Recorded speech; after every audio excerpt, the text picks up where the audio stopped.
نحمده ونصلي ونسلم على رسوله الكريم أما بعد فأعوذ بالله من الشيطان الرجيم بسم الله الرحمن الرحيم سبحان الذي أسرى بعبده ليلا من المسجد الحرام إلى المسجد الأقصى صدق الله مولانا العلي العظيم وصدق رسوله النبي الأمين ونحن على ذلك لمن الشاهدين والشاكرين والحمد لله رب العالمين۔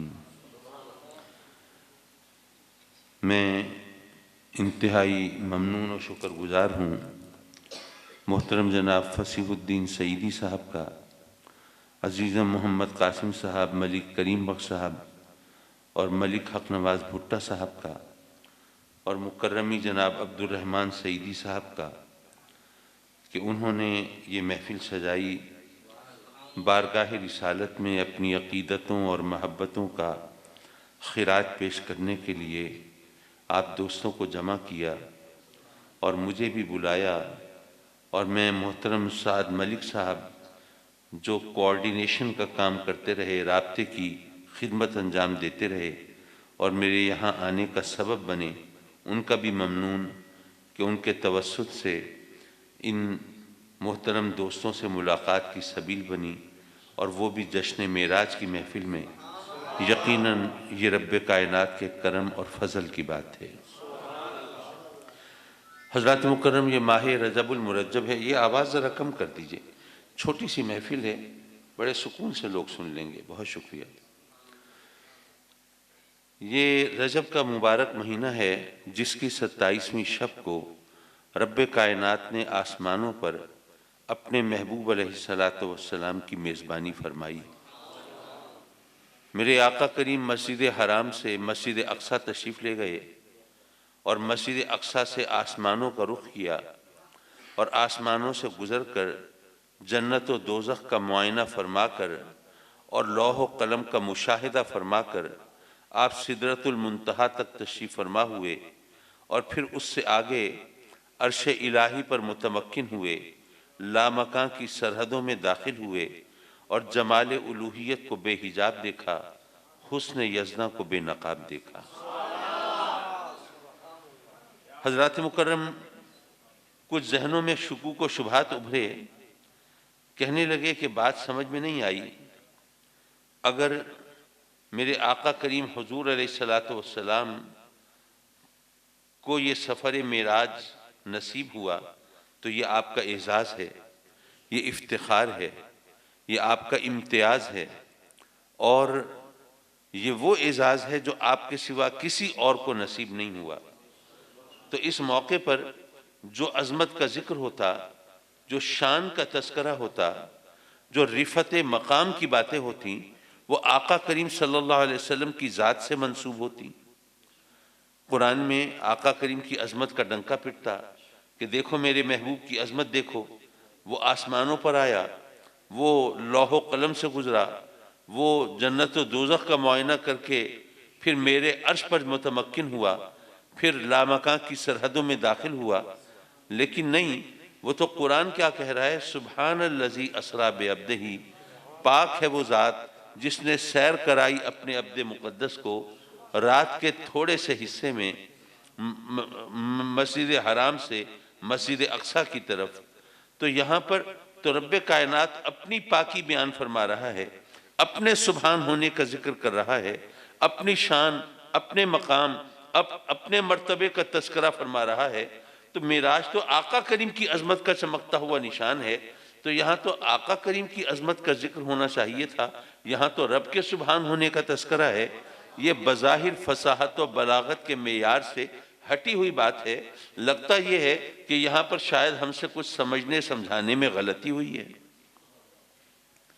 میں عرض کروں گا کہ دراصل واقع معراج اتنا حیرت انگیز ہے کہ جو عقل انسانی سے ماورا، ماننے والوں کے لیے بہت مشکل کیسے ممکن ہے۔ وہ سفر آج اس دور میں جب ہم supersonic aircrafts, supersonic aircraft کسے کہتے ہیں؟ جو آواز سے تیز رفتار جہاز ہوں۔ جب آواز سے تیز رفتار جہاز چل رہے ہوں، اس زمانے میں بھی یہ سفر رات کے تھوڑے سے حصے میں اس طرح کرنا ممکن نہیں، تو جب یہ بیلوں پر، گدھوں پر، اونٹوں پر، گھوڑوں پر سفر ہوتا تھا تو اس وقت یہ سفر کیسے متصور ہو سکتا تھا کہ کسی نے راتوں رات کیا ہو؟ تو اسی لیے شاید آپ کے علم میں نہ ہو کہ کچھ لوگ ایسے تھے جو نئے نئے مسلمان ہوئے تھے، ابھی ایمان پر رسوخ حاصل نہیں ہوا تھا، ابھی ایمان نے ان کے سینوں میں اس طرح جگہ نہیں بنائی تھی، تو جو نو مسلم تھے ان میں سے کچھ لوگ وہ بھی ہوئے جو معراج کے سفر کا ذکر سن کے وہ ایمان سے محروم ہو گئے۔ جب ان کی عقل نے انکار کر دیا کہ ایسا ممکن نہیں ہے، اور وہ ہر چیز کو عقل کے ترازو میں تول رہے تھے، تو وہ مرتد ہو گئے، ایمان سے محروم ہو گئے۔ تو رب کائنات نے گویا یہ فرمایا کہ اے میرے بندو، اگر میرے محبوب کی عظمت و شان کا ذکر تم اس طرح سمجھو گے تو تمہارے لیے ایمان لانا مشکل ہو جائے گا، تم گمراہ ہو سکتے ہو، ایمان سے محروم ہو سکتے ہو، راندہ درگاہ ہو سکتے ہو، اور تم صراط مستقیم سے بھٹک سکتے ہو۔ تو میں تمہیں بتانا چاہتا ہوں کہ جانے والا خود نہیں گیا ہے، لے جانے والا لے گیا ہے۔ تو اگر تمہیں اعتراض ہو تو میرے محبوب کی عظمت و شان پہ اعتراض مت کرنا، اگر ہمت ہو تو میری قدرت پر اعتراض کرو۔ میرے محبوب نے تو نہیں کہا کہ میں گیا ہوں، یہ تو میرا اعلان ہے، میں لے گیا ہوں۔ تو اگر ہمت ہو تو مجھ پر اعتراض کرو، اور مجھ پر اعتراض اس لیے نہیں کر سکتے کہ میں تو سبحان ہوں، میں پاک ہوں۔ کس کس چیز سے پاک ہوں یہ ایک لمبی فہرست، یہاں میرا ذوق یہ کہتا ہے، رب کائنات نے گویا یہ فرمایا کہ میں تمہارے ہر اعتراض سے پاک ہوں۔ حضرات مکرم، میرے آقا کریم حضور علیہ السلام جب سفر معراج سے واپس آئے اور آپ نے معراج کا تذکرہ فرمایا، کافر بڑے خوش ہوئے۔ اچھا وہ کیوں؟ معراج کی عظمت آقا کریم کے نام ہونے سے اس لیے خوش ہو رہے تھے؟ نہیں، دراصل وہ خوش اس لیے ہو رہے ہیں کہ وہ کہتے ہیں کہ ہم تو کب سے اس فکر میں تھے کہ کسی طرح مسلمانوں کے نبی کی تکذیب کر سکیں، تردید کر سکیں، معاذ اللہ ان کو جھٹلا سکیں، ان کی بات کو غلط ثابت کر سکیں، لیکن کبھی ایسا موقع نہیں بنتا تھا، کیونکہ آقا کریم تو جو فرماتے تھے ویسے ہو جاتا تھا۔ لیکن اب جس سفر کا ذکر کیا انہوں نے، یہ ناقابل یقین تھا، اب کوئی مان ہی نہیں سکتا تھا کہ اتنے تھوڑے وقت میں اس طرح یہ سفر ہو سکے۔ تو اس لیے انہوں نے کہا کہ لو جی، آج ہماری بات بن گئی، آج تو کوئی مان ہی نہیں سکتا کہ یہ بات درست ہو سکتی ہے، تو چلو سب سے پہلے ابو بکر کو پکڑو نا، بڑی سائیڈ لیتے ہیں اپنے نبی کی اور بڑی تائید و حمایت کرتے ہیں۔ اب کیا کہیں گے، اب ذرا دیکھتے ہیں۔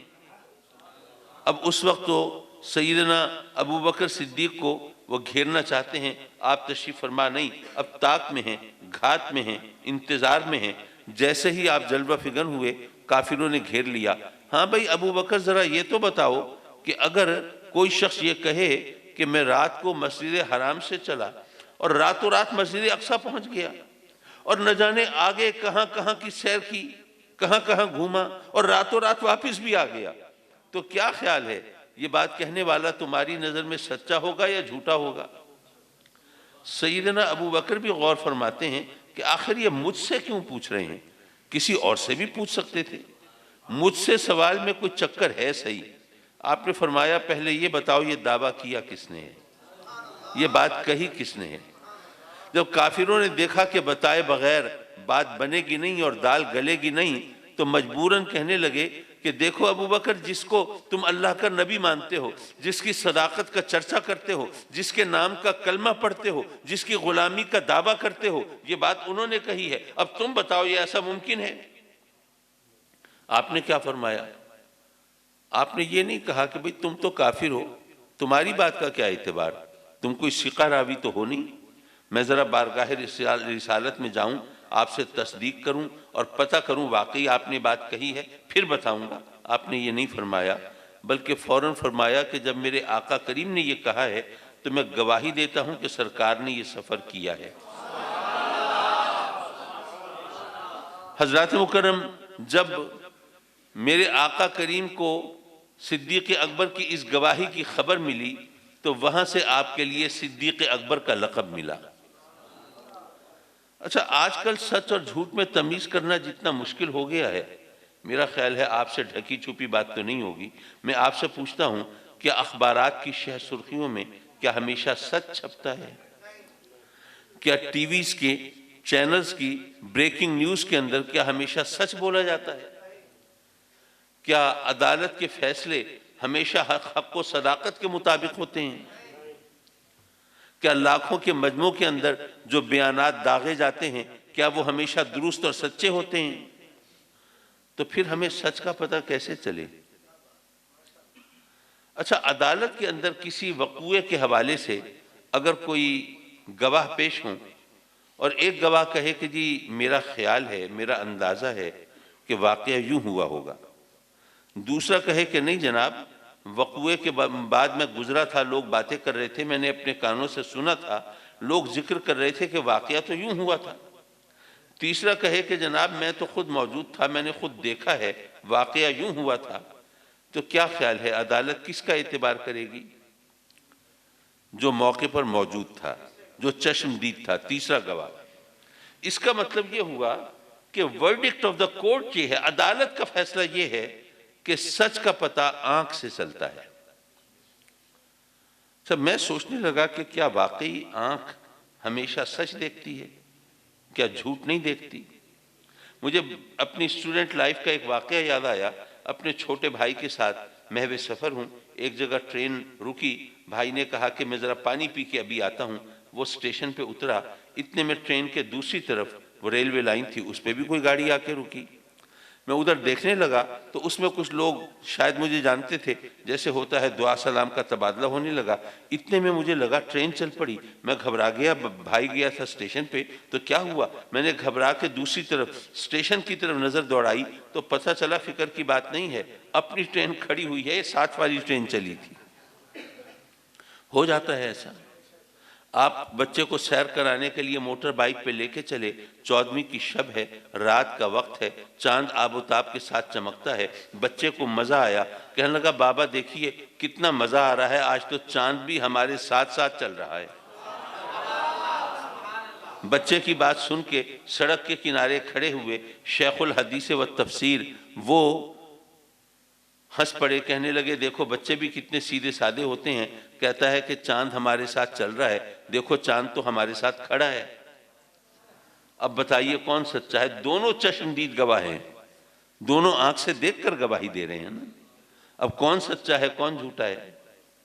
حضرات مکرم، ہم پریشان، مولا ہماری تو آنکھ بھی غلط دیکھتی ہے، ہمیں سچ کا پتہ کیسے چلے؟ دوستوں نے کہا کاظمی صاحب آپ کیوں پریشان ہیں؟ بھئی سچ اور جھوٹ میں تمیز کرنا بے وقوفوں کے لیے دشوار ہوگا، لیکن جو عقل مند ہیں وہ تو اپنی آنکھ کی غلطی پکڑ لیں گے، وہ بتا دیں گے کہ جناب یہ چاند نہیں چل رہا، سواری چل رہی ہے، تو آنکھ نے ٹھوکر کھائی ہے، تو جب آپ کی عقل آنکھ کی غلطی پکڑ لے گی تو آپ کو سچ کا پتہ چل جائے گا۔ تو بے وقوف اگر فکر میں ہوں کہ ان کو سچ کا پتہ کیسے چلے گا تو اور بات ہے، عقل مندوں کو تو فکر نہیں کرنی چاہیے۔ میں سوچنے لگا کیا عقل قابل اعتبار ہے؟ کیا عقل غلطی نہیں کرتی؟ کوئی لمبا چوڑا فلسفہ نہیں، میں کوئی خشک بحث نہیں چھیڑنا چاہتا، صرف ایک جملے میں جواب ہے، یارو اگر عقل غلطی نہ کرتی تو عقل مندوں میں تو کبھی جھگڑا ہوتا ہی نہیں، لیکن یہاں سارا جھگڑا ہوتا ہی عقل مندوں میں ہے، ہم بے وقوف تو ویسے ہی زندہ باد مردہ باد کے چکروں میں لگے رہتے ہیں۔ مولا ہمیں سچ کا پتہ کیسے چلے؟ ہماری آنکھ بھی غلط دیکھتی ہے، ہماری عقل بھی ٹھوکر کھاتی ہے، تو کسی نے جیسے یوں کہا کہ اگر تمہیں پتہ نہیں چلتا تو صدیق اکبر سے پوچھ لو۔ حضرات مکرم، اب بارگاہ رسالت سے صدیق اکبر کا لقب کب ملا؟ جب آپ نے سفر معراج کی گواہی دی۔ اس میں پہلا سبق یہ ملا کہ صدیق اکبر نے گواہی دی، کافروں نے پوچھا، آپ کے معراج کا ذکر کیا۔ آج کل جب ہم آقا کریم صلی اللہ علیہ وسلم کی عظمت و شان کے ذکر کے لیے کوئی حدیثیں پیش کریں تو بعض اوقات ایسا بھی ہوتا ہے کہ جو حدیثوں پر اتھارٹی سمجھے جاتے ہیں بلکہ حدیث کے حوالے سے اپنی پہچان مقرر کرتے ہیں، ان کا عالم یہ ہے کہ وہ کہتے ہیں جی یہ حدیث تو قابل اعتبار ہی نہیں ہے، یہ تو ماننے کے لائق ہی نہیں ہے، اس کے اندر دیکھیں یہ جو راوی ہے اس پر تو محدثین نے بڑی جرح کی ہے، یہ تو ثقہ راوی نہیں ہے، یہ قابل اعتبار نہیں، یہ حدیث تو ضعیف ہے۔ آپ ضعیف حدیثوں سے نبی کریم کی عظمت ثابت کرنا چاہتے ہیں؟ اب ظاہر اہل سنت بیچارے وہ بعض اوقات متردد ہوتے ہیں، پریشان ہوتے ہیں، لیکن اگر کبھی موقع ملے تو ان کو بتائیے گا کہ صدیق اکبر کی سنت یہ ہے کہ اگر آقا کریم کی عظمت کی بات کافر سے سنو تو اس کا انکار بھی مت کرو۔ پھر کافر ہے تو ہوتا رہے، عظمت تو ہمارے نبی کی بیان کرتا ہے نا۔ دوسری بات، صدیق اکبر نے گواہی دی کہ آپ نے معراج کا سفر کیا ہے، کہ آپ نے آقا کریم صلی اللہ علیہ وسلم کو سفر معراج پر جاتے ہوئے دیکھا تھا؟ کوئی سی آف کرنے کے لیے آئے ہوں، ہار وغیرہ لے کے صحیح وہاں جا رہے ہیں اللہ کی بارگاہ میں، ماشاءاللہ ہمیں بھی ذرا دعاؤں میں یاد رکھیے گا، کوئی ایسی رسم نبھائی تھی؟ جاتے ہوئے نہیں دیکھا۔ پتہ چلا آنکھ کی گواہی نہیں تھی، آنکھ کی گواہی نہیں تھی۔ اچھا کیا واقعہ معراج عقل میں آنے والی چیز ہے؟ بھئی معراج تو معجزہ ہے نا، اور معجزہ کہتے اس کو ہیں جو عقل کو عاجز کر دے، جو عقل میں آ جائے وہ معجزہ تو نہیں ہوتا۔ ہم معجزے کا لفظ تو ہم عام بول چال میں بھی استعمال کرتے ہیں نا، کب استعمال کرتے ہیں؟ کوئی ایسی حیرت انگیز چیز ہو جائے کہ جو عقل میں نہ آئے، جس کے لیے کوئی جسٹیفیکیشن نہ ہو، کوئی سائنٹیفک ریزننگ نہ ہو، ہم حیران ہو، پریشان ہو، یہ کام کیسے ہو گیا بھائی؟ اور پھر مجبور ہو کر تسلیم کرنا پڑے کہ یار یہ تو کمال ہے، معجزہ ہو گیا۔ بارش ہو رہی ہے، ایک کھیت پورا سیراب ہو گیا، اس سے بالکل ایڈجسنٹ متصل دوسرا کھیت، اس کے اوپر ایک بوند بھی نہیں پڑی، لوگ کہیں گے کمال ہے بھائی، معجزہ ہو گیا۔ کسی مکان کی چھت گر پڑی، اس کے نیچے کوئی قوی ہیکل پہلوان محو استراحت تھے، بیچارے لقمہ اجل بن گئے، اور 2-4 دن کا ایک نوزائیدہ بچہ وہ ہنستا کھیلتا بچ گیا، لوگ کہیں گے کمال ہے بھائی، معجزہ ہو گیا۔ یعنی جو چیز عقل میں نہ آئے، جس کے سامنے ہماری سوجھ بوجھ ہتھیار ڈال دے اور فہم و فراست گھٹنے ٹیک دے، وہ معجزہ ہوتا ہے۔ پتہ یہ چلا معراج تو معجزہ ہے، اور بہت عظیم الشان معجزہ ہے، عقل میں آنے والی چیز نہیں ہے، تو پتہ چلا کہ عقل کی گواہی بھی نہیں تھی، نہ آنکھ کی گواہی نہ عقل کی گواہی۔ پھر صدیق اکبر کو سچ کیسے ملا؟ حضرات مکرم، بات یہ ہے صدیق اکبر یہ سبق دے رہے ہیں، ہمیں یہ درس دے رہے ہیں کہ اے لوگو یاد رکھو، تمہاری آنکھ کچھ دیکھے، تمہاری عقل کچھ کہے، تمہارے تجربے اور مشاہدے کچھ کہتے رہیں، اور نبی اس کے خلاف کچھ اور کہے تو اپنی آنکھ کو جھٹلا دو، اپنی عقل کا انکار کر دو، اور نبی کی بات کو مان لو تو تمہیں سچ مل جائے گا۔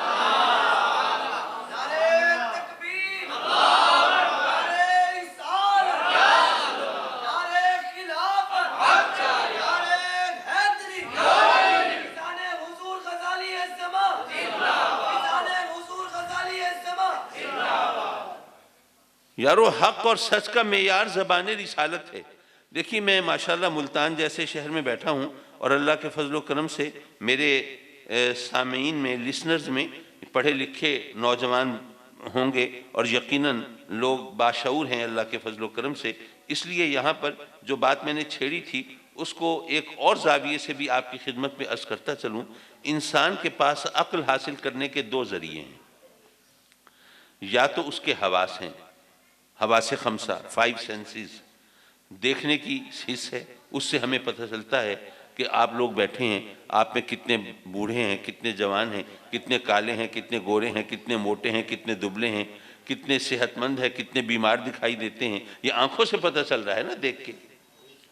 کچھ چیزیں ایسی ہیں جن کا سننے سے پتہ چلتا ہے، اب میں بول رہا ہوں تو اللہ نے آپ کو سماعت دی ہے، آپ اس کو سن کے پتہ چل رہا ہے میری آواز کیسی ہے، لب و لہجہ کیسا ہے، اتار چڑھاؤ کیسا ہے، اور میرا انداز خطابت کیسا ہے، یہ سب کچھ آپ کو سننے سے پتہ چل رہا ہے۔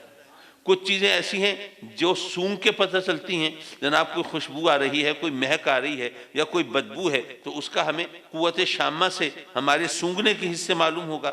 اسی طرح ایک قوت ذائقہ بھی ہے، یہ میٹھی ہے یا پھیکی ہے چیز، یہ کھٹی ہے یا کڑوی ہے، یہ خوش ذائقہ ہے یا بد ذائقہ ہے، یہ چکھنے سے پتہ چلے گا۔ اور اسی طرح ایک سینس آف ٹچ ہے، قوت لامسہ ہے، ہمیں چھو کر پتہ چلے گا یہ چیز نرم ہے یا سخت ہے، یہ ٹھنڈی ہے یا گرم ہے، یہ کھردری ہے یا ریشمی ہے، یہ کیسی ہے، یہ ہمیں چھو کر پتہ چلے گا۔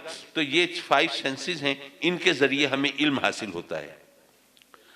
اور کچھ علم حاصل کرتے ہیں ہم عقل کے ذریعے، جہاں پر ہمارے حواس جواب دے جاتے ہیں، اس سے آگے عقل کا راستہ شروع ہوتا ہے۔ اور یہ یاد رکھیے، جو علم ہم سینسز کے ذریعے، حواس خمسہ کے ذریعے حاصل کرتے ہیں، وہ سیکھنے کی ضرورت نہیں پڑتی۔ ایک بچہ پیدا ہوا، ابھی 1 دن کا 2 دن کا بچہ ہے، ظاہر ہے کہ وہ اسکول کالج یونیورسٹی تو نہیں گیا، ابھی اس کو کوئی ٹیوٹر پڑھانے کے لیے بھی نہیں آیا، لیکن وہ 1-2 دن کا بچہ، اسے بھی پتا ہے کہ کڑواہٹ کیا ہے اور مٹھاس کیا ہے۔ منہ پہ کڑوی چیز رکھیں گے منہ بنا کے تھوک دے گا، میٹھی چیز رکھیں گے مزے سے کھا لے گا۔ اس 1-2 دن کے بچے کو بھی پتا ہے کہ سردی کیا ہے اور گرمی کیا ہے۔ سردی لگے گی، کپ کپائے گا، روئے گا، شور مچائے گا، اور اگر اسے ماں اپنی آغوش کی گرمی پہنچائے گی تو پرسکون ہو کے سو جائے گا۔ اس 1-2 دن کے بچے کو بھی پتا ہے کہ شور کیا ہے اور خاموشی کیا ہے۔ اگر شور مچے گا تو بیچارہ خود بھی گھبرا کے شور مچانے لگے گا، اور خاموشی ہوگی تو پرسکون ہو جائے گا۔ اس 1-2 دن کے بچے کو بھی پتا ہے کہ اندھیرا کیا ہے اور روشنی کیا ہے۔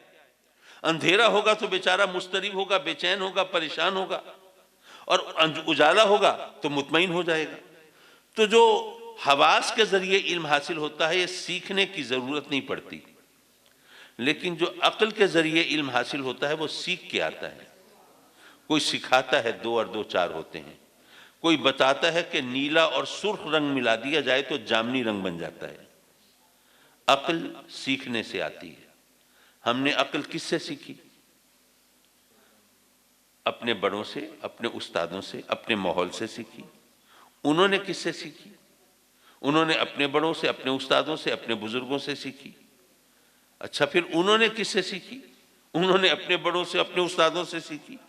یہ سلسلہ یوں ہی چلتا رہے گا، کہیں ختم ہوگا کہ نہیں؟ کہاں جا کے ختم ہوگا کہ دنیا میں آنے والا جو پہلا انسان ہے وہ اللہ کا نبی ہے۔ اس نے کسی دوسرے سے عقل نہیں سیکھی، اس نے براہ راست خدا سے سیکھی ہے۔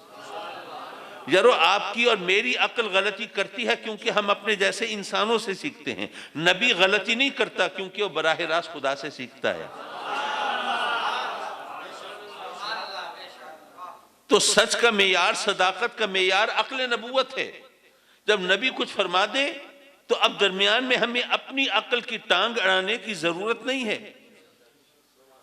تو حضرات مکرم، جب انبیاء احکام پہنچاتے ہیں تو اس کو اپنی عقل کے ترازو میں نہیں تولا جاتا، بلکہ وہاں پر جبین نیاز کو جھکا دیا جاتا ہے۔ تو نبی کی تو پہچان ہی معجزہ ہے۔ آپ نے کبھی سوچا ہمیں کیسے پتہ چلے یہ جو نبوت کا دعویٰ کر رہا ہے؟ بھئی، نبوت کی صدا فاران کی چوٹیوں سے آ رہی ہے، میں اللہ کا نبی، اور قادیان کے جنگلوں میں بھی کوئی بول رہا ہے میں بھی نبی۔ اب ایک عام آدمی کے پاس وہ کیا کرائیٹیرین ہے، کیا یارڈ سٹک ہے، کیا پیمانہ ہے، وہ کیسے پہچانے کون سچا ہے کون جھوٹا ہے؟ تو ہمیں بتایا کہ یاد رکھیے، جو سچا نبی ہے وہ معجزہ دکھائے گا، جھوٹا نبی کبھی معجزہ نہیں دکھا سکتا۔ سچا نبی معجزہ دکھائے گا، نبوت کی پہچان معجزہ ہے۔ آخر کیوں؟ یہ بڑی دلچسپ بات ہے۔ آج اس محفل سے مجھے اعتماد ہے، یقین ہے کہ اگر آپ غور سے بات سنیں گے تو بہت کچھ لے کے اٹھیں گے۔ دیکھیے، بات یہ ہے کہ نبی پر ایمان لانا ہر ایک کے لیے ضروری ہے نا؟ یا کوئی ایگزیمپشنز بھی ہیں، کوئی استثناء بھی ہے؟ نہیں، ہر ایک کو ماننا ہے، نبی پر ایمان ہر ایک کو لانا ہے۔ کوئی عالم ہے یا جاہل ہے، ہر ایک کو ایمان لانا ہے۔ کوئی بہت ذہین ہے، فتین ہے، جینیس ہے، بڑا کا عقل مند ہے، یا کوئی بیچارہ کن ذہن ہے، غبی ہے، کم فہم ہے، نبی پر ایمان تو ہر ایک کو لانا ہے۔ تو جب نبی پر ایمان ہر ایک کو لانا ہے تو نبی کی پہچان ایسی ہونی چاہیے کہ جہاں پر عالم یا جاہل ہونے سے فرق نہ پڑے، ذہین یا کم فہم ہونے سے فرق نہ پڑے۔ اب بظاہر بات سمجھ میں نہیں آتی، کیسے کون سی ایسی چیز ہوتی ہے جس کے سامنے عالم اور جاہل دونوں برابر ہوں، اور عقل مند اور کم فہم دونوں برابر ہوں؟ یہ کیسے ممکن ہے؟ تو یارو وہ معجزہ ہے، معجزہ نہ عالم کی عقل میں آتا ہے نہ جاہل کی عقل میں آتا ہے، نہ وہ انتہائی ذہین اور جینیس کی عقل میں آتا ہے، نہ کن ذہن غبی کم فہم کم سمجھ کم عقل کی سمجھ میں آتا ہے، اس کے سامنے سب برابر ہیں۔ حضرات مکرم، جب معجزہ نبی کی پہچان ہے تو اس لیے آقا کریم صلی اللہ علیہ وسلم کے سفر معراج پر اعتراض کرنے کی کوئی تک نہیں بنتی، کیونکہ یہ تو نبی کی پہچان ہے۔ جناب والا، کچھ لوگوں نے جب مذہب کو اور معجزوں کو عقل کے ترازو میں تولا تو ان کو سمجھ نہیں آیا معراج کیسے ہو سکتی ہے، تو انہوں نے یہاں شوشے چھوڑنا شروع کر دیے، کہنے لگے دراصل معراج جو ہے نا، یہ جاگتے میں نہیں ہوئی، یہ خواب میں ہوئی ہے، یا کچھ لوگوں نے کہا یہ روحانی طور پر ہوئی ہے۔ اگر میں آپ سے کہوں کہ جی میں خواب میں کل رات امریکہ گیا اور پریزیڈنٹ آف امریکہ نے میرے اعزاز میں جناب بڑا زبردست فنکشن کیا ہوا تھا، اور دیگر ممالک کے صدور کو بلایا ہوا تھا، سربراہان مملکت کو، اور مجھے کہا کہ جناب میں وہاں پر ان کو اسلام پر کوئی لیکچر دوں، اور میں نے جناب بڑا زبردست اسلام پر بڑا مبسوط لیکچر دیا ہے، اور جس سے لوگ بہت متاثر ہوئے، اگر میں ساری کہانی آپ کو سناؤں تو کیا آپ کوئی اعتراض کریں گے کہ نہیں کاظمی صاحب آپ گپ لگا رہے ہیں، آپ نے خواب نہیں دیکھا؟ کوئی اعتراض کر سکتا ہے؟ ظاہر ہے بھئی یا تو آپ مانیں گے یا نہیں مانیں گے، وہ آپ کی اپنی مرضی ہے، لیکن اعتراض کرنے کی کوئی تک نہیں ہے۔ خواب میں آدمی کچھ بھی دیکھ سکتا ہے، یا آپ مجھ سے کوئی ثبوت مانگیں گے کاظمی صاحب اگر واقعی آپ نے خواب دیکھا ہے ذرا اپنا پاسپورٹ دکھائیے، امریکن ویزا سٹیمپ ہوا ہے نہیں ہوا، ذرا ایئر لائن کا ٹکٹ تو دکھائیے، کون سے ایئر لائن پہ گئے تھے؟ کوئی ثبوت مانگ سکتے ہیں آپ خواب کا؟ نہیں۔ میرے آقا کریم صلی اللہ علیہ وسلم نے جب معراج کا ذکر فرمایا، کافروں نے اعتراض کیا یا نہیں کیا؟ ثبوت مانگے یا نہیں مانگے؟ اور آقا کریم نے عطا فرمائے یا نہیں فرمائے؟ تو اگر خواب کی بات تھی اور روحانی بات تھی تو اس تمام باتیں بے تکی تھیں۔ یہاں پتہ یہ چلا کہ رب کائنات نے اپنے محبوب علیہ السلام کو وہ عظمت عطا فرمائی ہے، وہ شان عطا فرمائی ہے کہ اگر کوئی منکر، اگر کوئی معترض، اگر کوئی کافر اعتراض کرے، انکار کرے یا مذاق اڑائے تو اس کا انکار کرنا، مذاق اڑانا، یہ بھی میرے آقا کریم کی عظمت کی دلیل بن جاتا ہے۔ یہ کافر اعتراض کر رہے ہیں، باتیں بنا رہے ہیں، کیسے ممکن ہے؟ دلیل لاؤ۔ تم اگر گئے ہو مسجد اقصیٰ تو بتاؤ مسجد اقصیٰ کی نشانیاں کیا ہیں، بتاؤ اس کی عمارت کیسی ہے، وہاں ماحول کیسا ہے، کیونکہ ہم جانتے ہیں کہ تم نے اس سے پہلے کبھی مسجد اقصیٰ کا سفر نہیں کیا، ہم نے دیکھی ہوئی ہے مسجد اقصیٰ، ذرا بتاؤ کیسی ہے۔ اب وہ اپنے خیال میں آقا کریم کو گھیر رہے ہیں کہ یہ تو پہلے کبھی مسجد اقصیٰ گئے نہیں ہیں، اب کہیں لڑکھڑائیں گے، ظاہر ہے سیدھا راستہ صحیح نشانی دے نہیں سکیں گے۔ پرانا زمانہ تھا، کوئی مسجد اقصیٰ پر کوئی ڈاکومنٹری تو آقا کریم نے دیکھی ہوئی نہیں تھی، نہ اس کی کوئی تصویریں کوئی اخبارات میں رسائل میں چھپی تھیں، نہ کچھ۔ ظاہر ہے اس کی نشانیاں وہی بتا سکتا ہے جو کہ دیکھ کے آیا، وہ دوسرا تو کوئی نہیں بتا سکتا۔ اب وہ اپنی طرف سے گھیر رہے ہیں، لیکن جب آقا کریم نے جو پوچھتے ہیں وہ بتاتے جا رہے ہیں تو ظاہر ہے کہ پھر پتہ چلا کہ آقا کریم سچے ہیں۔ اب اگر وہ انکار کرتے ہیں تو صرف ضد کی وجہ سے کرتے ہیں۔ تو حضرات مکرم، اگر کوئی منکر، کوئی کافر میرے آقا کریم کی عظمت پر باتیں بنائے، اعتراض کرے، وہ اعتراض کرنا، باتیں بنانا، ٹھٹھا کرنا، مذاق اڑانا، یہ بھی آقا کریم کی عظمت کی دلیل بن جاتا ہے۔ اس کی ایک اور مثال بھی پیش کروں آپ کو۔ اچھا، میرے ذہن میں ایک خلش تھی، ایک کسک تھی، میں سوچتا تھا کہ یہ جو ہم حدیثوں میں پڑھتے ہیں، کتابوں میں پڑھتے ہیں کہ آقا کریم صلی اللہ علیہ وسلم نے چاند کے 2 ٹکڑے کر کے دکھا دیے، سورج کو الٹے پاؤں پھرا دیا، جانوروں سے سجدے کرا دیے، اور پانی کو اپنی مقدس انگلیوں سے جاری فرما دیا، اور جناب آپ نے درختوں کو اپنی بارگاہ میں بلا کے دکھا دیا، پتھروں سے کلمہ پڑھا دیا، تو کہیں یہ سب یہ فیبریکیٹڈ سٹوریز تو نہیں ہیں، کہیں خود ساختہ من گھڑت داستانیں تو نہیں ہیں، کہیں قصے اور کہانیاں تو نہیں ہیں، کہیں عقیدتوں اور محبتوں سے تراشیدہ قصے تو نہیں ہیں؟ بھئی یہ کیسے ممکن ہے کہ آپ کے اشارے سے چاند 2 ٹکڑے ہو جائے، لوگ پھر بھی آپ کی نبوت کا انکار کریں؟ یہ کیسے ہو سکتا ہے؟ سورج آپ کے اشارے پر الٹے پاؤں چلا جائے، پھر بھی لوگ آپ کو نبی نہ مانے، یہ کیسے ممکن ہے؟ پتھر آپ کے نام کا کلمہ پڑھ رہے ہوں تو انسان کلمہ پڑھنے سے باز کیسے رہ سکتا ہے؟ تو یہ ایک خلش تھی، ایک کسک تھی، ایک سوال تھا کہ کہیں یہ لوگوں نے گھڑی ہوئی تو نہیں ہے باتیں، یہ داستانیں جو ہیں یہ خود تراشیدہ تو نہیں ہیں، من گھڑت تو نہیں ہیں، ورنہ کیسے ممکن ہے، لوگ کیسے نبوت کا انکار کر سکتے ہیں؟ جب میں نے یہ اعتراض سوچا تو مجھے اس کا جو جواب ملا وہ میں آپ سے شیئر کرتا چلوں۔ خیال آیا کہ بھئی چلو ان حدیثوں کو تم من گھڑت کہہ سکتے ہو، لیکن قرآن تو من گھڑت نہیں ہو سکتا نا۔ اگر چاند کو دو ٹکڑے کرنا بہت بڑا معجزہ، اگر سورج کو الٹے پاؤں پھرانا بہت بڑا معجزہ، تو مردوں کو زندہ کرنا کوئی چھوٹا معجزہ ہے؟ اب یہ تو قرآن میں ہے نا، سیدنا عیسیٰ علیہ السلام نے مردوں کو زندہ کر کے دکھایا، مٹی کی مورتی میں پھونک مار کے اس کو جیتا جاگتا اڑتا ہوا پرندہ بنایا۔ تو کیا اس وقت جب آپ نے معجزہ دکھایا تو کیا سب لوگ مسلمان ہو گئے تھے، کلمہ پڑھ لیا تھا سب نے؟ نہیں بھائی، جو چند لوگ تھے انہوں نے کلمہ پڑھا، جن کے سینوں پہ مہریں لگی ہوئی تھی دلوں پہ، وہ اسی طرح وہ منکر کے منکر رہے۔ تو پتہ یہ چلا کہ ہدایت تو اللہ کی طرف سے ملتی ہے، معجزہ آدمی کتنا بڑا دیکھ لے، لیکن جب تک اللہ کی طرف سے ہدایت نصیب نہ ہو اس کو ہدایت نہیں ملتی۔ اب دیکھیے نا وہ واقعہ، وہ حدیث تو آپ نے بارہا سنی بھی ہوگی، سنائی بھی ہوگی کہ ابو جہل حاضر ہے بارگاہ رسالت میں، بتائیے اگر آپ واقعی اللہ کے نبی ہیں، بتائیے میری مٹھی میں کیا ہے؟ آپ صلی اللہ علیہ وسلم نے گویا یہ فرمایا کہ اگر میں نے بتا دیا تیری مٹھی میں کیا ہے تو پھر بھی بہانے بنائے گا؟ کہ آپ نے دیکھ لیا ہوگا، یا کسی نے بتا دیا ہوگا، یا ویسے ہی بس اتفاق سے تکا لگ گیا آپ کا؟ اگر میں نے بتا دیا تیری مٹھی میں کیا ہے تو پھر بھی بہانے بنائے گا، لیکن جو کچھ تیری مٹھی میں ہے اگر وہ بتا دے کہ میں کون ہوں، پھر پتھروں نے کلمہ پڑھا۔ یہ حدیث تو مشہور ہے، آپ نے ظاہر سنی بھی ہے، سنائی بھی ہے، لیکن اس کو ایک اور زاویے سے ذرا دیکھنے کی کوشش کیجئے۔ حضرات مکرم ذرا دیکھیے کتنی حیرت انگیز بات ہے کہ ابو جہل کی مٹھی میں پتھر کلمہ پڑھ رہے ہیں، ابو جہل کی مٹھی میں پتھر کلمہ پڑھ رہے ہیں، لیکن ابو جہل کو کلمہ نصیب نہیں ہوتا۔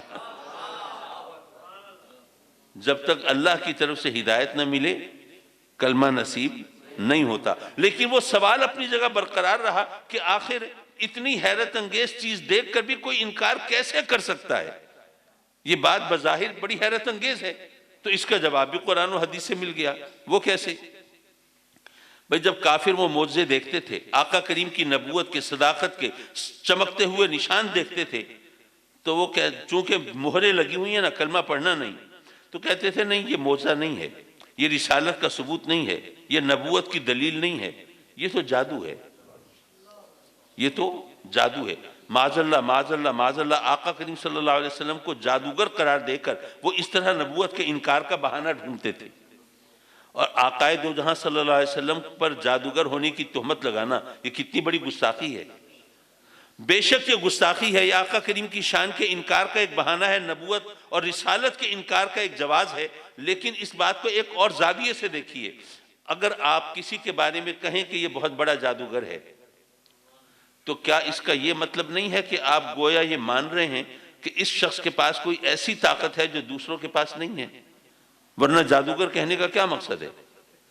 جب آپ نے کسی کو جادوگر کہا تو یہ تسلیم کیا کہ اس کے پاس کوئی ایسی طاقت ہے جو دوسروں کے پاس نہیں۔ یارو وہ کافر ہیں، وہ مشرک ہیں، وہ منافق ہیں، وہ میرے آقا کریم کے منکر ہیں، وہ دشمن ہیں، لیکن آقا کریم کو جادوگر کہہ کے گویا یہ اعلان کرتے ہیں کہ اے لوگو ہم ان کے نام کا کلمہ تو نہیں پڑھتے، لیکن یہ مانتے ہیں کہ ان کے پاس کوئی ایسی طاقت ہے جو دوسروں کے پاس نہیں ہے۔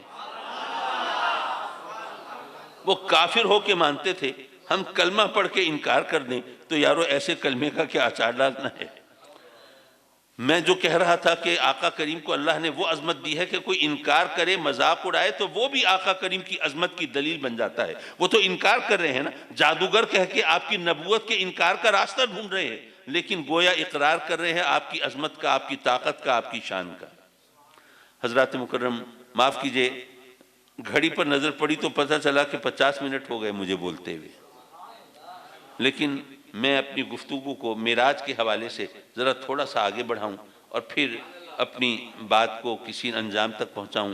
میرے آقا کریم صلی اللہ علیہ وسلم مسجد اقصیٰ پہنچے، راستے میں براق پر سوار ہوئے، براق کی رفتار کے بارے میں آپ نے علماء سے سنا ہوگا۔ اچھا، برق کی، بجلی کی، روشنی کی رفتار کیا ہے؟ دراصل ہم جب پڑھتے تھے تو اس وقت یہ میٹرک سسٹم نہیں تھا، یہ میٹرز وغیرہ کا سسٹم نہیں تھا۔ ہم نے میلوں میں پڑھی تھی روشنی کی رفتار کہ 1,86,000 میل پر سیکنڈ، 1,86,000 میل پر سیکنڈ۔ ایک سیکنڈ میں جو روشنی ہے وہ 1,86,000 میل طے کرتی ہے۔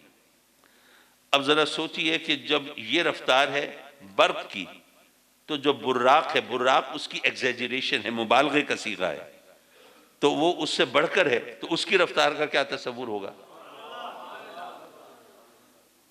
اور اگر آپ غور کریں تو دیکھیے جس زمانے کی بات ہو رہی ہے اس وقت نہیں پتا کہ یہ کائنات کتنی وسیع و عریض ہے، اس وقت تو سائنس نے اتنی ترقی نہیں کی، لیکن وہاں اس وقت جب براق کی سواری کا ذکر ہوا تو آج پتہ چلتا ہے کہ یہ کائنات کتنی وسیع ہے۔ آپ بچوں کے اندر جنہوں نے فزکس میں یونیورس کا چیپٹر پڑھا ہوگا ان کو پتہ ہے کہ جناب یہاں پر فاصلے نوری سالوں میں، لائٹ ایئر میں ناپے جاتے ہیں۔ اچھا، جنہوں نے سائنس پڑھی ہے وہ تو سمجھ رہے ہیں کہ میں کیا کہہ رہا ہوں، لیکن جو دوسرے دوست ہیں ان کو ذرا سمجھاتا چلوں، لائٹ ایئر، نوری سال، وہ آپ سوچیں گے کہ نوری سال، اس سے فاصلہ ناپے کیسے جا سکتا ہے؟ یہ تو شاید کسی شخص نے عقیدت محبت میں سال کو، اس میں کوئی خاص واقعہ ہوا ہوگا تو اس کو نوری سال کہہ دیا۔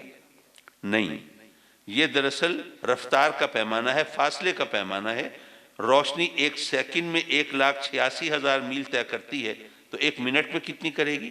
Multiply by 60۔ ایک گھنٹے میں کتنی کرے گی؟ آگے فردر 60 سے ملٹیپلائی کر دیں۔ ایک دن میں کتنا کرے گی؟ جو جواب آیا اس کو 24 سے ضرب دے دیں۔ اور ایک سال میں کتنا فاصلہ طے کرے گی؟ جو جواب آیا اس کو آگے 365 سے ضرب دے دیں۔ اور مجھے یقین ہے کہ جو جواب آئے گا آپ اس کو اربوں خربوں کی ٹرم میں پڑھ بھی نہیں سکیں گے کہ یہ کتنا ہے۔ وہ جیسے سائنس میں پڑھتے ہیں نا 10 raise to power so and so, وہ اس انداز سے پڑھا جا سکتا ہے، سیدھے سادے انداز سے پڑھنا بھی ممکن نہیں ہے۔ تو کائنات اتنی وسیع و عریض ہے کہ اس کے اندر ہزاروں سال سے کسی ستارے کی روشنی چلی ہے اور آج تک ہم تک پہنچی نہیں ہے۔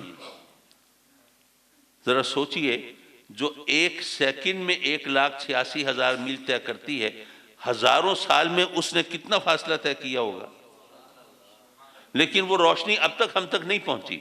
اچھا، وہ ستارہ اور یہ زمین، یہ کائنات کے دو سروں پر نہیں ہیں بلکہ کائنات کے درمیان میں کہیں ہیں۔ اگر درمیانی فاصلہ اتنا ہے تو سروں کا فاصلہ کتنا ہوگا؟ اور اس فاصلے کو ناپنے کے لیے اور طے کرنے کے لیے، اس کو کراس کرنے کے لیے کیا رفتار چاہیے، کیسی سواری چاہیے؟ اسی لیے براق کا ذکر آیا کہ یہاں پر ویسے اس کو فاصلے کو طے کرنا دوسروں کے لیے ممکن نہیں تھا، تو آقا کریم کے لیے رب کائنات نے براق بھیجا ہے۔ اور براق جو ہے وہ برق سے آگے کی چیز ہے۔ حضرات مکرم، میرے آقا کریم براق پر سوار ہوئے، مسجد حرام سے مسجد اقصیٰ کی طرف چلے۔ اب جب یہ رفتار ہو تو کتنی دیر لگی ہوگی؟ مائکرو سیکنڈز کی بات ہوگی۔ اچھا، رات کا وقت ہے اور رات بھی 27ویں شب ہے، چاند کی شمع بھی گل ہے، وہ پرانا زمانہ ہے، سٹریٹ لائٹس نہیں ہیں، اور آپ گواہی دیں گے کہ براق کی ہیڈ لائٹس بھی نہیں تھیں۔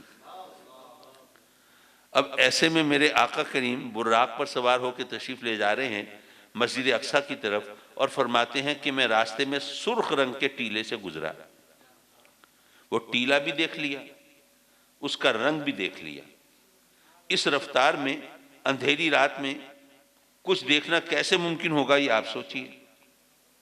آپ ذرا تیز رفتار کوچ پہ جا رہے ہوں، اس کی سواری رفتار تو 120 130، بہت ہوا 140-50 کلومیٹر ہوگی۔ اگر اس رفتار سے رات کو اندھیرے میں آپ گزر رہے ہوں تو عین ممکن ہے اپنے گھر کے دروازے کے سامنے سے گزر جائیں، پتہ نہ چلے رات کے اندھیرے میں۔ لیکن آقا کریم براق پر سوار ہو کے اس اندھیرے میں جا رہے ہیں اور فرماتے ہیں کہ میں سرخ رنگ کے ٹیلے سے گزرا، ٹیلا بھی دیکھ لیا، اس کا رنگ بھی دیکھ لیا۔ فرمایا اس پر میں نے دیکھا کہ اس پر قبر بنی ہے اور قبر کے اندر حضرت موسیٰ علیہ السلام کھڑے ہیں۔ وہ قبر بھی دیکھ لی، اس کے اندر کھڑی ہوئی ہستی کو بھی دیکھ لیا۔ معراج ایک معجزہ نہیں ہے، یہ معجزوں کا مجموعہ ہے۔ اچھا یہی معجزہ کچھ چھوٹا ہے کیا کہ براق پر سوار ہو کے جاتے ہوئے سرخ رنگ کا ٹیلہ دیکھ لیا، اس پر بنی ہوئی قبر دیکھ لی، قبر کے اندر کھڑی ہوئی ہستی کو دیکھ لیا، لیکن یہ بات یہاں ختم نہیں ہوتی۔ آپ ذرا روایات دیکھیے، کوئی روایت ایسی، کوئی حکایت ایسی، کوئی حدیث ایسی نکال کے دکھائیے جس سے ثابت ہو کہ شب معراج سے پہلے، مسجد اقصیٰ میں پہنچنے سے پہلے میرے آقا کریم صلی اللہ علیہ وسلم کی حضرت موسیٰ علیہ السلام سے کہیں ملاقات ہوئی ہو۔ کوئی روایت ایسی نہیں، ملاقات پہلے نہیں ہوئی۔ تو میرا سوال یہ ہے کہ چلو آپ نے اس رفتار سے گزرتے ہوئے قبر کے اندر کھڑے ہوئے حضرت موسیٰ کو دیکھ تو لیا، پہچانا کیسے کہ حضرت موسیٰ ہیں؟ یہ صرف بصارت کا معجزہ نہیں ہے، بصیرت کا معجزہ بھی ہے۔ اچھا پھر وہ کھڑے کیا کر رہے ہیں؟ قائم یصلی فی قبرہ۔ اب اس کے دو ترجمے ہو سکتے ہیں اور دونوں گرامر کے لحاظ سے درست ہیں۔ ایک ترجمہ ہو سکتا ہے کہ کھڑے ہوئے آپ نماز پڑھ رہے ہیں، دوسرا ترجمہ ہو سکتا ہے کہ کھڑے ہو کے آپ درود و سلام پڑھ رہے ہیں۔ صلاۃ و سلام کہتے ہیں نا، تو صلاۃ درود کے لیے بھی استعمال ہوتا ہے اور نماز کے لیے بھی۔ تو بات یہ ہے کہ اگر اس رفتار سے آپ جا رہے ہوں، تیز رفتار کوچ پہ جا رہے ہوں، سڑک کے کنارے کوئی بندہ کھڑا ہو ہاتھ باندھے، تو کیا آپ دیکھ کے یقین سے کہتے ہیں کہ کہہ سکتے ہیں نماز پڑھ رہا ہے؟ ایک بندہ کھڑا ہے نا ہاتھ باندھے، ویسے بھی آدمی بے خیالی میں اس طرح ہاتھ باندھے کھڑا ہو سکتا ہے۔ نماز پڑھ رہا ہے، یہ تو تب پتہ چلے گا جب آپ اس کی سوچ کو پڑھ رہے ہیں، اس کا ذہن بھی آپ کے سامنے کھلی کتاب کی طرح ہو، آپ اس کے عمل کو صرف نہ دیکھ رہے ہوں بلکہ نیت بھی جانتے ہوں، تبھی پتہ چلے گا نا نماز پڑھ رہے ہیں، ورنہ کیسے پتہ چلے گا؟ اچھا پھر میرے آقا کریم جب وہ اس قبر سے گزر کے مسجد اقصیٰ پہنچے تو براق پر سوار ہیں، کوئی بیل گاڑی پر تو نہیں جا رہے۔ جب مسجد اقصیٰ پہنچے ہیں اور آپ براق سے نیچے اترے ہیں تو جبریل امین نے وہ براق کو پکڑا ہے اور مسجد اقصیٰ کے دروازے کے باہر ایک بہت بڑا پتھر ہے، اس میں انگلی مار کے اس میں سوراخ کیا، اس سے براق کو باندھ دیا، اور پھر آقا کریم مسجد اقصیٰ کے اندر تشریف لے گئے۔ وہاں پہ انبیاء کرام سب کے سب آپ کے استقبال کے لیے جلوہ فگن، اور ان میں سیدنا موسیٰ علیہ السلام بھی موجود۔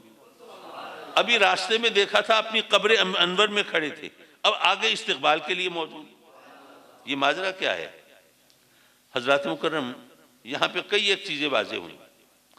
پہلی بات تو یہ کہ اگر کہو کہ نماز پڑھ رہے تھے تو ظاہر ہے کہ جتنی دیر میں آقا کریم وہاں پہنچے اتنی دیر میں نماز تو مکمل نہیں ہو سکتی تھی۔ بھئی کھڑے نماز پڑھ رہے ہیں نا، تو کھڑے ہوئے ہیں تو اس کے بعد رکوع و سجود ہے، پھر اتحیات بھی ہے، اتنی دیر میں نماز تو مکمل نہیں ہو سکتی تھی۔ تو ماننا پڑے گا کہ آپ نماز نہیں پڑھ رہے تھے بلکہ آقا کریم کی سواری گزرتے ہوئے دیکھی تو کھڑے ہو کر درود و سلام کا تحفہ پیش کر رہے تھے۔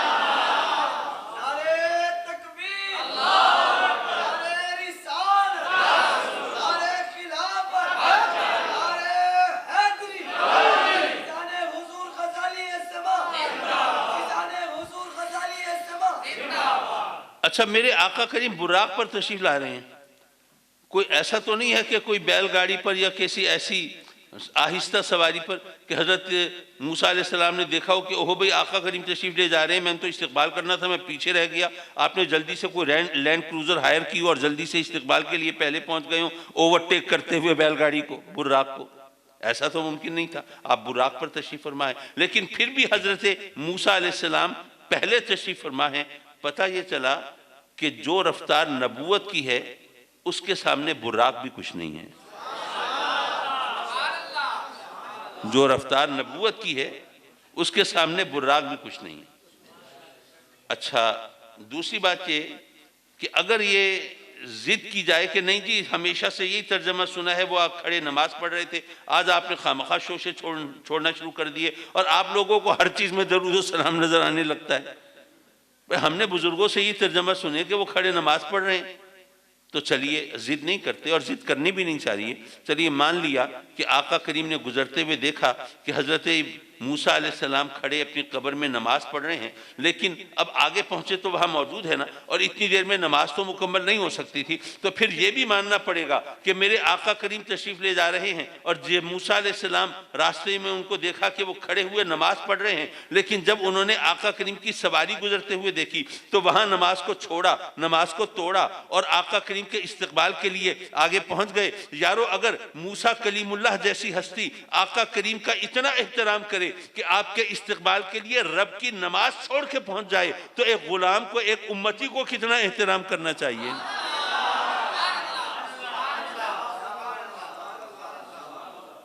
حضرات مکرم، میرے آقا کریم وہاں تشریف لے گئے، اور وہاں پر میرے آقا کریم نے نماز پڑھائی، امامت فرمائی تمام انبیاء کی۔ کسی صاحب نے کہا کہ یار سمجھ میں نہیں آتی، مسجد اقصیٰ میں تو نماز کا ثواب جو ہے 50,000 نمازوں کا ہے، مسجد حرام میں 1,00,000 نمازوں کا ہے، تو یہ امامت تو مسجد حرام میں ہونی چاہیے تھی، مسجد اقصیٰ میں کیوں ہوئی؟ حضرات محترم، فقہ کا ایک مسئلہ ہے، وہ یہ کہ یہ آپ کی مسجد ہے نا، اس مسجد کے کوئی امام ہے؟ تو فقہ یہ کہتی ہے، ماشاءاللہ امام صاحب تشریف فرما ہیں، کہ جس مسجد کا جو امام ہے تو وہاں پر امامت اس کا حق ہے۔ ظاہر مسجد کے اندر اللہ والے آتے رہتے ہیں، پیران کرام بھی آتے ہیں، علماء کرام بھی آتے ہیں، تو آنے والی ہستیاں کوئی محترم ہستیاں ہو سکتی ہیں، کیا زیادہ معزز، زیادہ اہل علم ہو سکتے ہیں، لیکن جو اس مسجد کا امام ہے اس کا حق ہے کہ وہ امامت کرائے، اور اگر اس کو یہ حق تسلیم نہ کیا جائے پھر تو ظاہر ہے مسجد میں وہ بزرگ آتے ہی رہتے ہیں، پھر تو جو بھی بزرگ آئیں گے وہ جناب امام صاحب کی شامت آئے گی، ہر ایک ان کو ہٹا دے گا کہ جی وہ بزرگ تشریف لائے ہیں، آپ ہٹیے امام مصلی سے اور ان کو امامت کرانے دیں، تو پھر امام کی حیثیت اور وقت 2 کوڑی کی ہو کے رہ جائے گی۔ وہاں پہ مقتدی کہیں گے یار ہمارا امام بیچارہ شودا، اس کی تو کوئی حیثیت ہی نہیں ہے، جو بھی آتا ہے اس کو کان سے پکڑ کے ہٹا دیتا ہے۔ اس لیے شریعت نے کہا کہ نہیں، جس مسجد کا جو امام ہے اس کا حق ہے کہ وہ امامت کرائے۔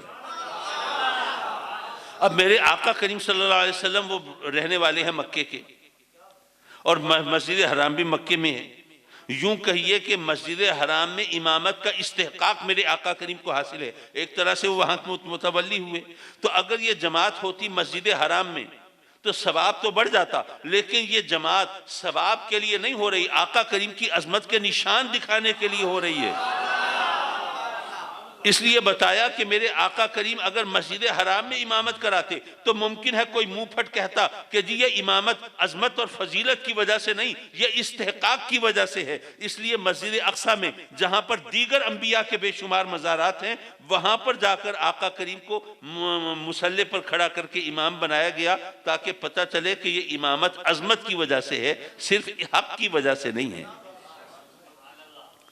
حضرات مکرم، واقعہ معراج کے اندر اگر آپ غور کریں گے تو قدم قدم پہ میرے آقا کریم کی عظمت و شان کے چمکتے ہوئے پہلو نظر آئیں گے۔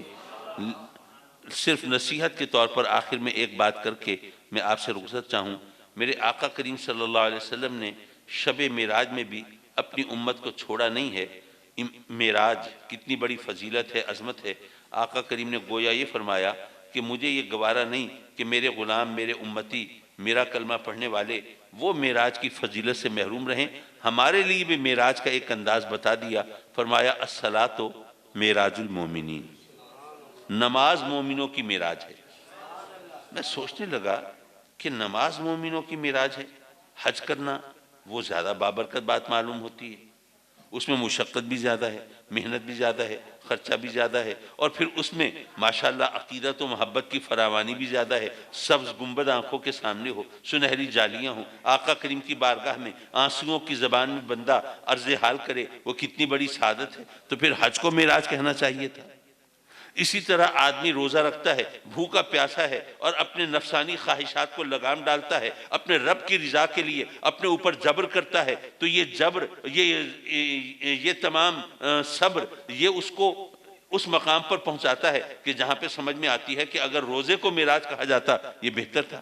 اسی طرح بندہ مال کی محبت میں بڑا پکا ہے، پائی پائی جوڑتا ہے، پیسہ پیسہ جمع کرتا ہے، اب حکم ہوتا ہے کہ رب کی بارگاہ میں 40واں حصہ زکوٰۃ نکال دو، اس وقت زکوٰۃ نکالنا وہ بھی بڑی مشقت ہوتی ہے، دقت ہوتی ہے، تو لیکن بندہ اگر رب کی خوشنودی کے لیے وہ مال خدا کی راہ میں لٹا دے تو یہ کتنے ایثار اور قربانی کی بات ہے، زکوٰۃ کو معراج کہا جاتا ہے۔ اسی طرح جہاد، آدمی نکلے رب کی بارگاہ میں، زخم بھی کھائے، دکھ بھی سہے، بلکہ بسا اوقات اپنی جان بھی قربان کرے، تو پھر جہاد اتنی بڑی چیز ہے، پھر جہاد کو معراج کہا جاتا۔ یہ نماز کو معراج کہنا، یہ کچھ پلے نہیں پڑی بات، سمجھ نہیں آئی۔ میں عرض کروں گا، پہلی بات تو یہ ہے کہ باقی جتنی چیزیں ہیں، چاہے حج کی بات ہو، روزے کی بات ہو، زکوٰۃ کی بات ہو، جہاد کی بات ہو، وہ ہر ایک کے لیے ممکن نہیں ہے۔ حج ہر ایک تو نہیں کر سکتا۔ یہاں پر اسی محفل میں کتنے اللہ کے بندے ہوں گے جن کے سینوں میں حسرت پلتی ہوگی، مولا اپنا پاک گھر دکھا دے، اپنے محبوب کا پاک در دکھا دے، لیکن وہ وہاں نہیں پہنچ سکتے۔ اب جو وہاں نہیں جا سکتے، گویا ان کے لیے معراج کے دروازے بند ہو گئے۔ اسی طرح کوئی بیچارہ وہ مریض ہے، صحت مند نہیں ہے، یا بوڑھا ہو گیا، ضعیف ہو گیا، اور وہ روزہ نہیں رکھ سکتا، تو اس پر بھی معراج کے دروازے بند ہو گئے۔ اسی طرح اگر زکوٰۃ معراج ہوتی تو پھر جو غریب ہے، جو بے حیثیت ہے، مفلس ہے، لاچار ہے، نادار ہے، اب وہ زکوٰۃ تو نہیں دے سکتا، وہ بیچارہ تو خود زکوٰۃ لینے والا ہے، پھر اس پر بھی معراج کے دروازے بند ہو گئے۔ اسی طرح جہاد کے لیے بھی جانا ہر ایک کے بس میں نہیں ہوتا، بھئی جو اس کی ٹریننگ لی ہے، جس کے پاس اتنا حوصلہ ہے، ہمت ہے، جس کے پاس وہ وسائل ہیں اور اسباب ہیں، وہی کر سکے گا جہاد، تو باقی جو اس سے محروم ہیں پھر ان پر بھی معراج کے دروازے بند ہو گئے۔ تو آقا کریم نے گویا ہی فرمایا کہ نہیں، مجھے یہ گوارا نہیں ہے کہ میری امت میں کچھ لوگوں پر معراج کے دروازے بند ہوں، نہیں، معراج وہ چیز ہے جس کو ہر شخص کے لیے وہ دروازہ کھلا ہے۔ نماز تو ہر ایک پڑھ سکتا ہے نا، تو اس لیے ہر ایک معراج کر سکتا ہے۔ ایک دوسری بات ہمیں جو پتہ چلی وہ یہ ہے، معراج اصل میں کیا ہے؟ کیا مسجد اقصی تک پہنچنا معراج ہے؟ کیا آسمانوں کی سیر کرنا معراج ہے؟ کیا جنت و دوزخ کا معائنہ کرنا معراج ہے؟ اصل میں معراج ہے اللہ سے انتہائی قریب ہونا، کمال قرب الوہیت، یہ ہے معراج۔ حسن یزنا کو بے حجاب دیکھنا اور جمال الوہیت کو بے نقاب دیکھنا، اور اتنا قریب ہونا جتنا کسی اور کے لیے متصور نہ ہو، تو اصل میں تو معراج یہ ہے۔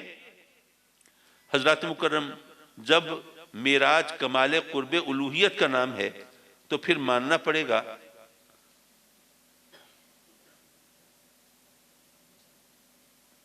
یہ دعا کے لیے ہے نا، تو جب دعا کے لیے ہاتھ اٹھاتے اس وقت رکھ دیتے بھائی سامنے۔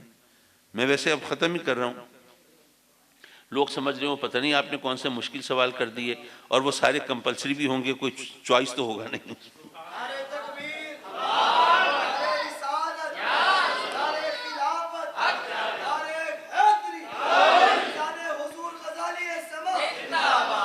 تو میں عرض کر رہا تھا کہ معراج جو ہے دراصل اللہ سے انتہائی قریب ہونے کا نام ہے۔ تو جب ہمیں یہ بتایا کہ الصلاۃ معراج المومنین، تو پتہ یہ چلا کہ حالت نماز میں بندہ اپنے رب سے جتنا قریب ہوتا ہے نا، اتنا کسی اور وقت میں نہیں ہوتا۔